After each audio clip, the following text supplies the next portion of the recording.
சங்கர ஜெய ஜெய சங்கர. நம்மாத்து பெரியவா channel subscribe பண்ணுங்க.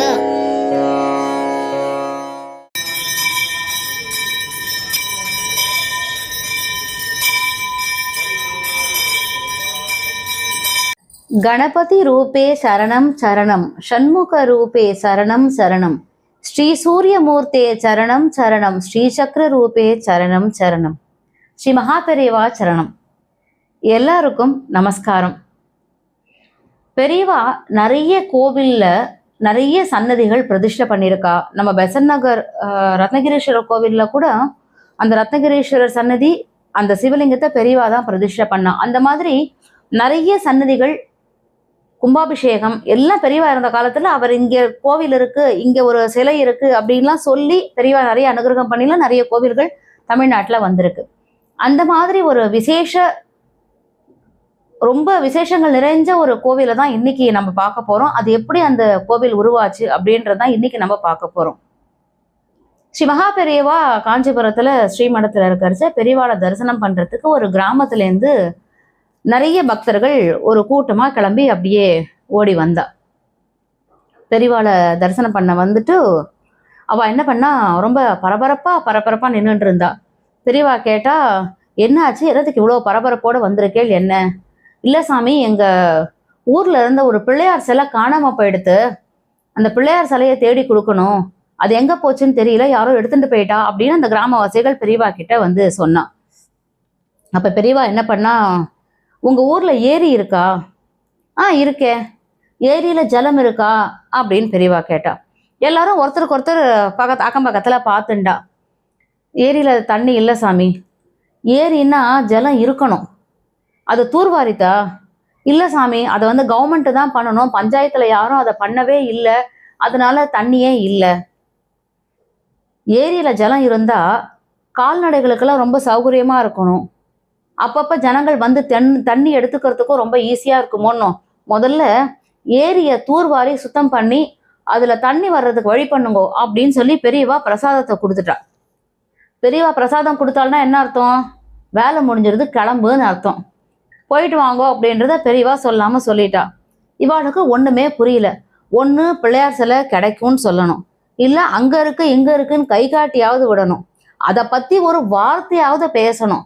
எதுவுமே சொல்லாம சம்பந்தமே இல்லாம சொல்ல வந்தது பெரியவா சிலைய ஏரிய தூர்வாருன்னு சொல்லியிருக்காளே அப்படின்னு சொல்லிட்டு இவாளுக்கெல்லாம் ஒரே குழப்பமாயிடுது.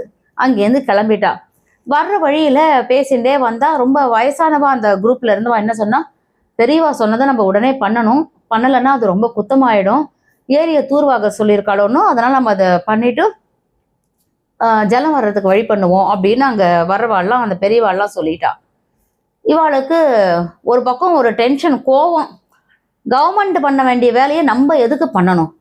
பஞ்சாயத்துல சொல்லி அவாதான் இதை தூர்வாரி தண்ணி வர்றதுக்கு வழி பண்ணணும். சும்மா இல்லாம ரொம்ப விலை கொடுத்து வாங்கிட்ட மாதிரி ஆச்சு. இப்ப நம்மளுக்கு தான் வேலை ஜாஸ்தி அப்படின்னு புலம்பிண்டே வந்தா. எனவே பெரியவா சொல்லிட்டா, இனிமே நாள் கடத்தக்கூடாது, இம்மிடியேட்டா தூர்வாரி பண்ணணும் அப்படின்றதுக்காக ஒரு நாள் பார்த்து சில பேர் கொஞ்சம் வாட்ட சாட்டமா யார் யாரெல்லாம் அந்த இது எடுத்து மண்வெட்டி எடுத்து பண்ண முடியுமோ அவெல்லாம் வந்தா ஏரியில உள்ள இறங்கினா தூர்வாரத்துக்கு மண்வெட்டி வச்சுட்டு வெட்ட ஆரம்பிச்சா. 1 மணி நாழி தோண்டிகிட்டே இருந்தா. பண்ணிகிட்டே இருக்கும்போது அந்த ஏரியிலேருந்து டங்குன்னு ஒரு சத்தம் வருது, டங்குன்னு சத்தம் வருது அப்படின்னு அங்க இருக்கிறவா சொல்ல ஆரம்பிச்சா.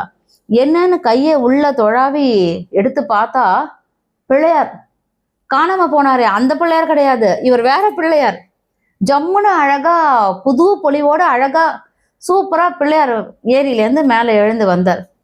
அப்புறம் கொஞ்ச நாளை தோண்டினான். மறுபடியும் ஒரு இடத்துல டங் சத்தம். என்னன்னு பார்த்தா சிவலிங்கம். என்னடா இது, ஒரு பிள்ளையார் வரார், சிவலிங்கம் வரார். மறுபடியும் கொஞ்ச நேரம் தூர்வாரினான். அம்பாள், முருகர், துர்கை, பலிபீடம் ஒன்னொன்னா ஏரியிலேருந்து தூர் வார ஜலம் வர்றதோ இல்லையோ ஒரு விக்கிரகமா வெளியில வர ஆரம்பிச்சுடுது. இவாளுக்கு ஒண்ணுமே நெக புரியல, தலைக்கால் புரியல. நம்ம என்ன நினைச்சுட்டு இதை பண்ண ஆரம்பிச்சோம், கடைசியில என்ன நடந்துட்டு இருக்கு அப்படின்ட்டு எல்லா சிலைகளையும் எடுத்தா. காஞ்சிபுரத்துக்கு ஓட்டமா ஓடினா அத்தனை பேரும். அங்க போய் பரபரப்பா சிலைகளெல்லாம் எடுத்துட்டா நேர காஞ்சிபுரத்துக்கு போனா. இவெல்லாம் பரபரப்பா கையில சிலைகளோட வந்தது பார்த்தோன்னே பெரியவா என்ன என்ன பரபரப்பு, என்ன இத்தனை சிலையை கொண்டு வந்திருக்கீங்க, என்ன பரபரப்பு அப்படின்னா, நீங்க சொன்ன மாதிரி அந்த ஏரியை தான் நாங்க தூர்வாரி பண்ணினோம். இங்க பாருங்கோ, அம்பாள் கிடைச்சிருக்கா, பிள்ளையார் கிடைச்சிருக்கா, முருகர் கிடைச்சிருக்கான்னு ஒரு சிலையா காமிச்சா. காமிச்சோன்னா பெரியவா என்ன சொன்னா, வந்துட்டாலோன்னு எல்லாரும் சின்னதா ஒரு கூரை கொட்டா மாதிரி போட்டுடுங்கோ, இந்த விக்கிரகங்கள்லாம் அங்க வச்சுடுங்கோ, தினம் விளக்கேத்தி பழம் வச்சு நேவேத்தியம் பண்ணி தீபாராதனை பண்ணுங்கோ, ஒரு கோவில் மாதிரி பண்ணிடுங்கோ அப்படின்னு பெரியவா சொல்லிட்டா. இவாளுக்கு என்ன சொல்றதுன்னே தெரியல.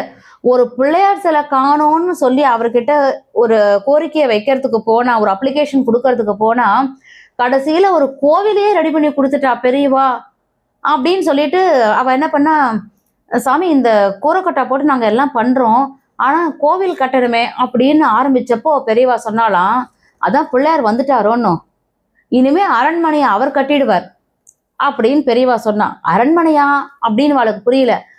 அரணுக்கு ஒரு மனை, அதாவது சிவனுக்கு ஒரு ஆலயம், சிவாலயம், அத பிள்ளையார் வந்துட்டாரோன்னு தன்னை போல கோவில் வேலை தானே நடக்கும், கோவில் மேல எழும்பும், நீங்க இப்போதைக்கு ஒரு கீத்து கொட்டா மாதிரி போட்டு எல்லா விக்கிரகத்தையும் உள்ள வச்சு பழம் வச்சு நேவேத்தியம் பண்ணி விளக்கேத்துங்கோ அப்படின்னு சொல்லி பெரியவா அனுகிரகம் பண்ணி அனுப்பினாலாம். எப்படி இருக்கு பாருங்க, எந்த இடத்துல எந்த மண்ணு எங்க தோண்டினா அங்க என்ன விக்கிரகம் இருக்கு, எந்த மூர்த்தி வெளியில வந்து பகவானுக்கு எப்படி பக்தர்களுக்கு அனுகிரகம் பண்ண போறார் அப்படின்றது எல்லாமே பெரியவாளுக்கு ஆல்ரெடி தெரிஞ்ச விஷயம். அதனாலதான் பிள்ளையார் காணன்னு ஓடி வந்தவாளுக்கு சிவனோட குடும்பத்தையே எடுத்து கொடுத்துருக்கா பெரியவா. எப்பேற்பட்ட அற்புதம்! இந்த மாதிரி தமிழகத்துல நிறைய கோவில்கள், பெரியவா கண்டெடுத்த கோவில்கள், பிரசித்தி பெற்ற கோவில்கள் நிறைய இருக்கு. அதெல்லாம் போய் நம்ம தரிசனம் பண்ணி, அந்த இடத்துலலாம் யார் இருக்கா, பெரியவா தான் இருக்கா. அவர் கண்டுபிடிச்சு எடுத்த கோவில்கள் எல்லாம் பெரியவா தான் இருக்கா. இந்த மாதிரி நிறைய கோவில்களை நம்ம வந்து தரிசனம் பண்ணணும். நம்பாத்து பெரியவா சேனல் மூலமா தொடர்ந்து நம்ம அதை பண்ணதான் போறோம். ஆலய தரிசனம் அப்படின்ற பகுதியிலேயே உங்களுக்கு தெரியும், நிறைய நாங்க வீடியோ போட்டுட்டே தான் இருக்கோம் ஒரு ஒரு கோவிலை பத்தி. அந்த மாதிரி பெரியவா கண்டெடுத்த நிறைய கோவில்களை நம்ம பகுதியில தொடர்ந்து நிறைய பார்க்க தான் போறோம். அதே மாதிரி இன்னும் பெரியவா நடத்திய நிறைய அற்புதங்களை அடுத்தடுத்த பகுதிகளில் தெரிஞ்சுக்கலாம். ஹரஹர சங்கர, ஜெய ஜெய சங்கர, ஸ்ரீ மகா பெரியவா சரணம்.